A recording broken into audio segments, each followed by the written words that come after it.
Assista agora à entrevista com o tema: é possível prevenir e tratar a obsessão? Confira a resposta.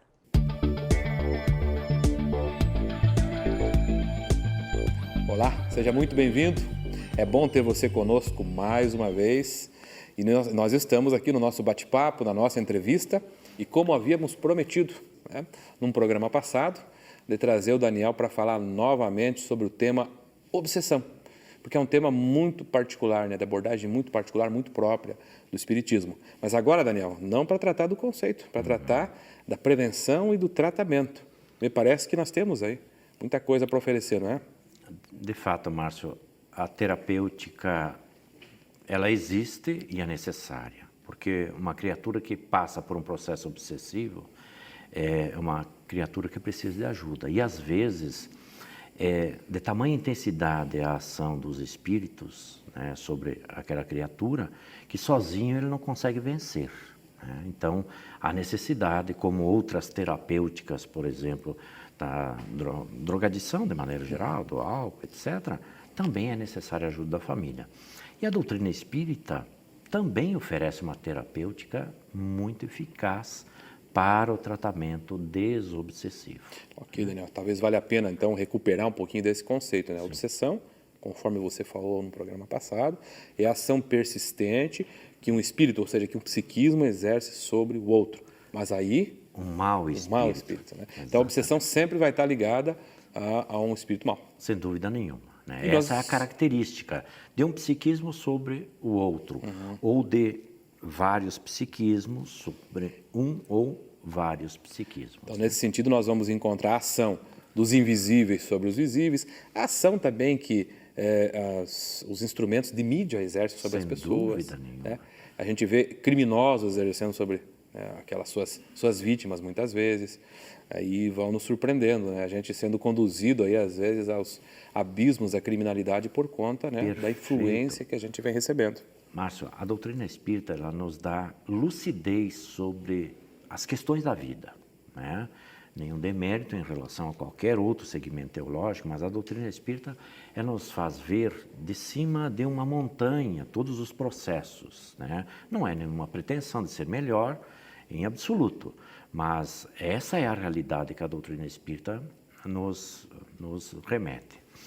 Então, como você diz, às vezes as questões sociais que circundam, né, a realidade da vida, elas nos dão exatamente essa dimensão, por exemplo, da drogadição em relação ao que oferece droga. Né? É um processo obsessivo, que tem uma mecânica que é a própria droga, mas a ação do mundo espiritual é muito vigorosa sobre aquelas criaturas, porque na base desse processo todo, né, está a questão moral.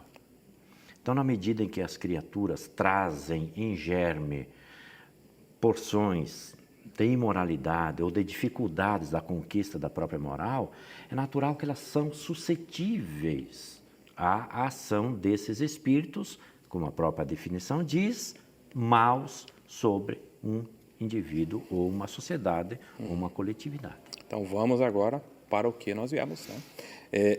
Como desfazer um processo obsessivo? Sob o ponto de vista pontual, quando um indivíduo ele se apresenta numa ação obsessiva, a terapêutica espírita é a mais diversa possível, desde as palestras, né, que é exatamente fazer com que a criatura mergulhe num estado que seja mais favorável à ação da própria espiritualidade do bem. Todos nós temos os nossos protetores, né?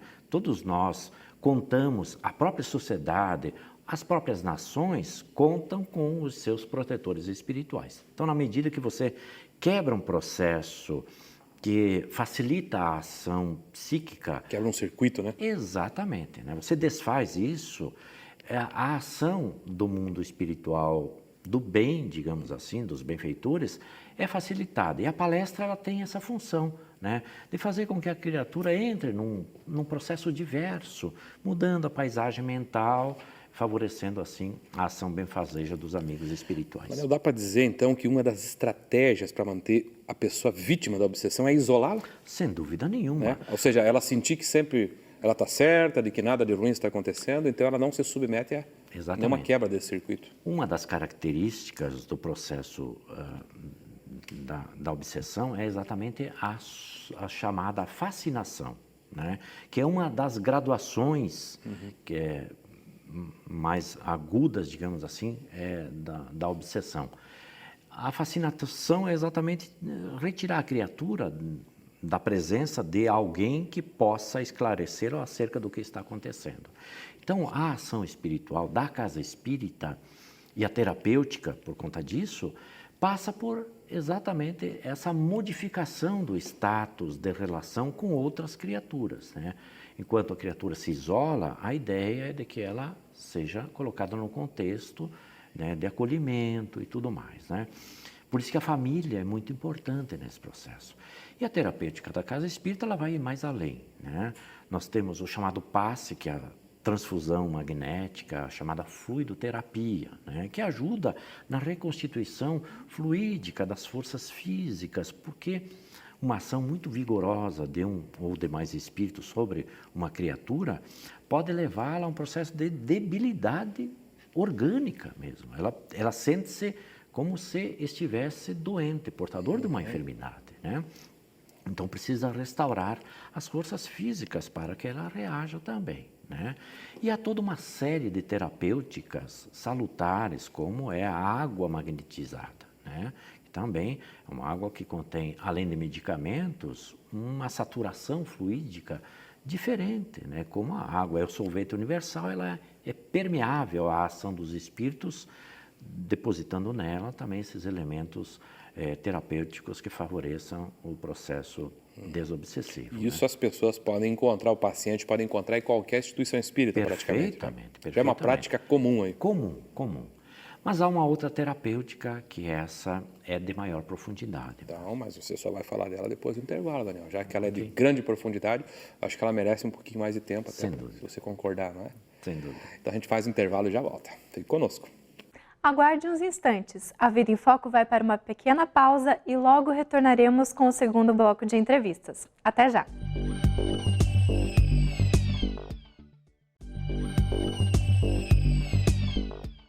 Retornamos com o segundo bloco da entrevista de hoje, com o tema: é possível prevenir e tratar a obsessão? Saiba a resposta. Muito bem, estamos de volta. Muito obrigado, Renata.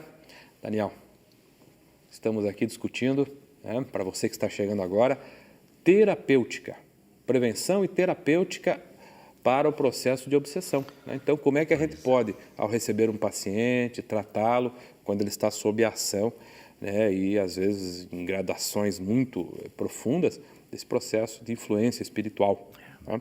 Então, você dizia que o Espiritismo tem uma terapia bem profunda a respeito. Eu gostaria que você explorasse isso. Sem dúvida. O que é que nós oferecemos? Pois é, no âmbito da doutrina espírita, considerando exatamente o princípio de que a obsessão é uma ação persistente de um mau espírito sobre um indivíduo e que decorre de uma matriz moral, de imperfeição moral, naturalmente toda a proposta terapêutica espírita está assentada também na matriz que é de ordem moral, ou seja, é levar a criatura.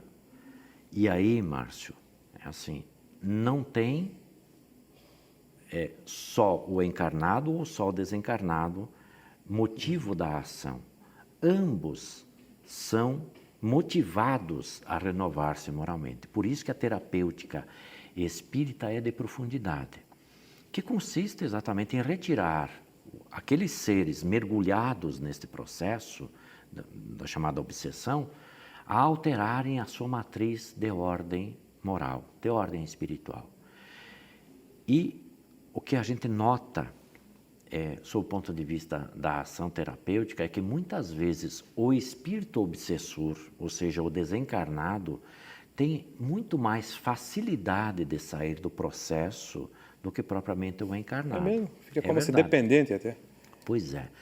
É que as ações no campo do espírito, elas são muito mais intensas, porque o corpo físico, ele funciona como se fosse algo que criasse dificuldade para as percepções do espírito. Então, a gente nota que, às vezes, quem se melhora mais rapidamente é o obsessor, espírito obsessor, fora do corpo físico, do que o próprio encarnado. E muitas vezes este tende a reincidir no processo. Então, fundamentalmente, a proposta terapêutica da doutrina espírita é fazer com que haja uma modificação do status moral das criaturas, seja o espírito obsessor ou o espírito no corpo físico obsediado. E na prática, Daniel, curiosidade agora, né? Como é que isso acontece no centro espírita na prática? A pessoa chega lá, e às vezes a gente vê que o estado dela traduz mesmo, né, essa fragilidade, essa alienação. Sim. Como é que isso funciona na prática? Ela entra, assiste palestra, né? Ela recebe o passe, água. E o espírito que está ali, ele entra também? Perfeitamente. Ambos são necessitados, né? Ambos são espíritos portadores de enfermidades. Então, no âmbito da doutrina espírita, ou no âmbito das instituições espíritas, considerando exatamente a ambiência espiritual, que a gente não vê as dimensões desta ambiência, né? Essas criaturas são acolhidas, né, para serem tratadas. Há aquele que apresentar melhor disposição, sem dúvida nenhuma, sairá do processo pela terapêutica muito mais rapidamente. E em que consiste a terapêutica para o espírito? Ora, esclarecimento, da mesma forma. Então ele é levado para um grupo específico, ele se comunica através da mediunidade, como é que é? Muitas vezes. Né? Agora, o mundo espiritual, que eles mesmos dizem que é o mundo da verdade, as possibilidades terapêuticas, elas são muito maiores do que sobre nós, do mundo material, né? Os espíritos encarnados. Então, as possibilidades que os espíritos possuem são inúmeras, digamos assim, né? A própria internação daquela criatura nas instituições que se constituem, às vezes, em hospitais, né? Em processos terapêuticos, grupos de estudos, as mais diversas. A gente, às vezes, se depara com informações que eles nos trazem que não são compatíveis com a terapêutica nossa aqui, né? A própria fluidoterapia aplicada para eles, a sonoterapia, né? Então, são terapias mais especializadas que o mundo espiritual apresenta no sentido de levar aquele ser a uma melhora muito mais rápida. Você disse aí, né, em outra oportunidade, que existe um vínculo entre o que perturba e o perturbado, a vítima, né, e o algoz. E esses vínculos vêm de existências pretéritas. Então, dá para considerar, Daniel, que uma das terapias pode ser mergulhar esse obsessor no corpo e fazê-lo encarnar, quem sabe até como um filho, como um parente. Isso é uma possibilidade terapêutica? Olha, a gente aprende com Jesus, sempre com Jesus. Ele diz assim: reconcilia-te o mais depressa possível com o teu adversário enquanto estás a caminho. Ah, meu Deus. Mais tarde ele viria dizer o seguinte: os inimigos se ajuntarão embaixo do mesmo teto. Quando não for possível esse processo de reconciliação enquanto estamos a caminho, né, porque às vezes os processos obsessivos demoram séculos para serem ajustados, aí a providência divina coloca na condição de pai, de irmão, de filho, de esposo, de esposa, na mais diferente formulação, no sentido de levar as criaturas a esse processo de desfazimento dos equívocos passados, a fim de que nós caminhemos para a consecução do amor. Então, Daniel, nesse minuto final, assim, nós vimos a terapia sob diversas perspectivas. Sim. Mas um indivíduo não pode, me parece, ficar como um espectador passivo. Claro que não. Qual é a cota de contribuição que o paciente pode dar para a sua libertação também? A prece, o desejo sincero de renovar-se moralmente, fazer um esforço no sentido de romper com as práticas que ele vinha executando, né, que é o mais difícil, ou seja, transformar-se moralmente. Então, a gente pergunta assim: quanto tempo demorou um processo obsessivo? Séculos. Quanto tempo você demora para se renovar? É a terapêutica desobsessiva ou é esse processo de autoterapia desobsessiva?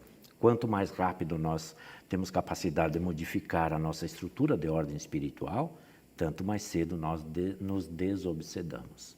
E parece que ela necessariamente passa por uma forma nova de enxergar a vida. Sem dúvida nenhuma. É moral. Total. A matriz é moral. Por isso que dissemos que é um flagelo universal para o planeta Terra, que é um planeta de imperfeições. Daniel, muito obrigado mais uma vez, agradeço. né, pelos esclarecimentos.